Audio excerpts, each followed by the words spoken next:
Hi friends, మీరేం చేస్తున్నారు? నాకైతే ఈరోజు పని తీరలేదు, పండుగ అని చాలా పని ఉన్నది ఇంట్లో.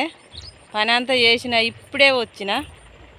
నేను వచ్చి ఒక పావు గంట అవుతుంది. వచ్చి మోటార్ పెట్టిన. ఇక్కడ పొలం ఉంది కదా, ఇలా అగుపడుతుందో అగుపడతలేదో మీకు మోటార్ పోస్తుంది. అయితే ఇది మేల్ ఫీమేల్ అంటారు. 10:30 స్టార్ట్ అవుతుంది. 10:30 నుంచి స్టార్ట్ చేసి 12:30 దాకా పౌడర్ దులపాలి. పౌడర్ దులిపిపోవాలి. ఇది మేల్ ఫీమేల్ అంటారు. ఇక 10:30 నుంచి ఇక చూసుకో, మాకుంది ఇక దులుపుడు. పౌడర్ దులిపి పోతాం. ఎండ అయితే బాగా కొడుతుంది తీవ్రంగా. మన కూలీలకి బాగా కష్టం ఉన్నది. మనము ఎండ పని చేస్తాం కాబట్టి మనకు చాలా చాలా కష్టం ఉన్నది. ఎండ బాగా కొడుతుంది. ఇగో టవాలలు కూడా తెచ్చుకున్నాం ఎండ కోసం. ఏం చేస్తాం, ఏదో ఒకటి చేయాలి. మీరు ఏం చేస్తున్నారో నాకు కామెంట్ బాక్స్లో కామెంట్ పెట్టండి. బాయ్.